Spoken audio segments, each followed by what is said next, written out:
हमारा जो मूलतः जो विषय है बांग्लादेश, तो सबसे पहले मैं चाहूंगा आप एक वीडियो को यहाँ पर देखिए।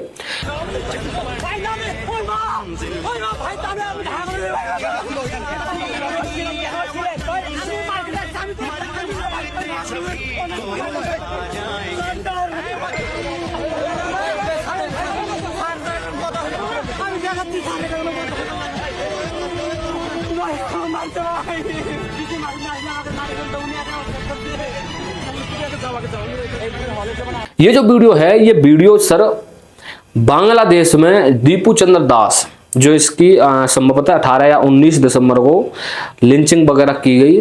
और वीडियो देखने के बाद में, दोनों वीडियो आप यहाँ देख रहे हैं, एक में पुलिस किस प्रकार से घसीट की हुई लेके जा रही है। जिस देश में पुलिस प्रशासन मदद नहीं कर सकता, उस देश का क्या हाल होगा ये आप तय कर सकते हैं। घटना हिंदू या मुसलमान की बाद में है। मेरे हिसाब से घटना से यह होनी चाहिए कि बांग्लादेश में ये जो हो रहा है उसका इंपैक्ट इंडिया पर क्या पड़ रहा है, पाकिस्तान में जो हुआ उसका इंपैक्ट इंडिया में क्या हो रहा है, आज आप ये देख सकते हैं। उसके लिए मैं आपको एक और यहाँ पर वीडियो चलाना चाहूंगा। ये जो वीडियो आप देख रहे हैं, ये वीडियो अरावली की है। हम इस पर बाद में ही चर्चा करेंगे, लेकिन जो बांग्लादेश पर जो बात चल रही है उसी की बात कर ले। बांग्लादेश जो घुसपैठिए, ये जो वीडियो आप देखिए, इस वीडियो में ये अपने यहाँ की वीडियो है, भारत की। लोग बांग्लादेशियों को कूट कूट करके मार रहे हैं और कुछ बुद्धिजीवी इंटेलेक्चुअल जो लोग हैं वो आकर के इनको डिफाइन करते हैं कि इस प्रकार से क्यों कर रहे हैं। बांग्लादेश में क्या हो रहा है ये नहीं देख रहे हैं। दीपू चंद्र दास की जो मृत्यु हुई बहुत ही हृदय विदारक है और 250 से ज्यादा लोग बांग्लादेश में अब तक मारे जा चुके हैं। 250 से ज्यादा का आंकड़ा है, जिसमें 2 संभवतः हिंदू समुदाय से है। तो ये साले तो खुद को ही नहीं छोड़ रहे ना, खुद के लोगों को ये छोड़ नहीं रहे। तो ये हमें समझना ज्यादा जरूरी है। अब बांग्लादेश में अभी जो घटना आई, बॉम्ब ब्लास्ट हो गया भाई। बॉम्ब ब्लास्ट की एक बार मैं आप जो चाहूंगा, इस खबर को एक बार सुनिए आप। Bomb blast in Bangladesh, in Dhaka, amidst the national turmoil in that country. A young man named Siam has been confirmed killed in a bomb explosion thrown by miscreants in the capital's Mog Bazar. The incident took place under a flyover near the Freedom Fighters Memorial. Very, very ironic that it happened there, but probably not a coincidence at all.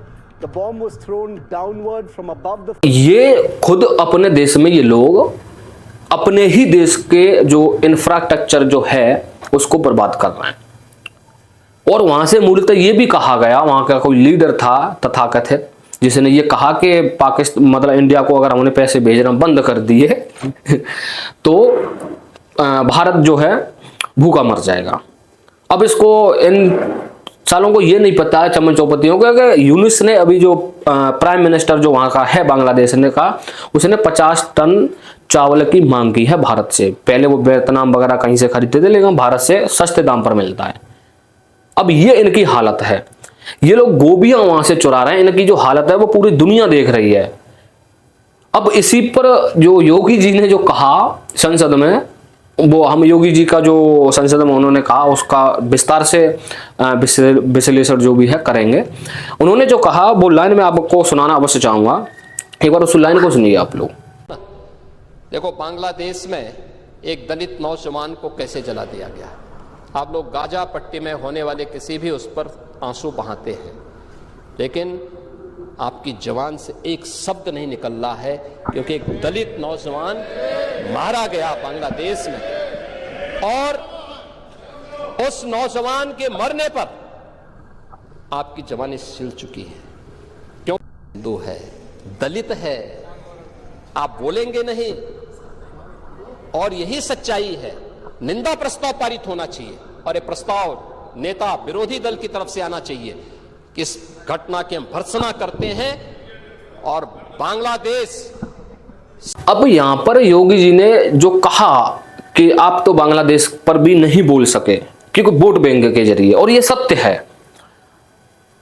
और जिस प्रकार से योगी जी ने कहा कि निंदा पत्र जो है वो विपक्ष की तरफ से आना चाहिए सरकार को लेकर के, ये सत्य है कि विपक्ष की जो पार्टियां हैं उन्हें ये मुद्दा उठाना चाहिए कि बांग्लादेश में जो हिंदू समुदाय के साथ में जो हो रहा है या कहीं पर भी देश के बाहर कहीं पर भी हमारे देशवासियों के साथ में ऐसी घटना होती है तो विपक्ष को सरकार पर शिकंजा कसना चाहिए। लेकिन ये इतने नमक हराम हो चुके हैं विपक्ष वाले कि ये केवल और केवल अपने वोट बैंक की राजनीति को चमकाने के लिए और बोलने की छोड़िए, उस पर कोई भी ये बोल देते हैं भाई वो तो अलग है और वो इंटरनेशनल मैटर है, उसमें हम क्या करें, फिर ये गाजा फिलिस्तीनी पर अपने आंसू बहाते हैं। ये सब कुछ मित्रों चल रहा है।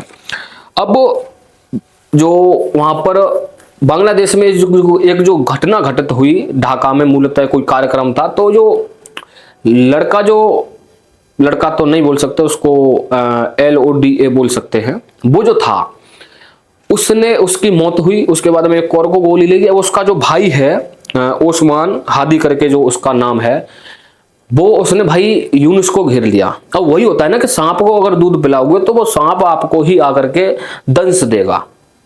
Explosive allegations from Bangladesh that could have major political repercussions. Youth leader Usman Hadi gunned down and then he died in Singapore. He succumbed to his injuries. Has become a symbol of political violence in Bangladesh. But Usman Hadi's brother now has a big charge against the Muhammad Yunus government. He says the Yunus government is responsible for his killing. और वही बांग्लादेश में देखने को मिल रहा है। और हालांकि आने वाले वक्तों में बांग्लादेश की स्थिति एक मनोरंजन टाइप देखने लायक होगी। ये आप देखते जाइए क्योंकि ये अपने देश को ही बर्बाद करेंगे। और उसने जो कहा है, ये जो आप ट्वीट देख रहे हैं, उसने अगर वीडियो होगी तो मैं लगाऊंगा।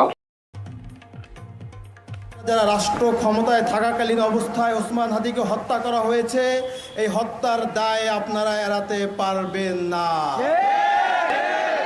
যে এজেন্সির হয়ে, যে রাষ্ট্রের হয়ে আপনারা ওসমান হাদিকে হত্যা করেছেন, মনে রাখবেন ওসমান হাদি কোনো এজেন্সি, কোনো রাষ্ট্র, কোনো তাবেদারের কাছে কখনোই মাথা নত করে নাই।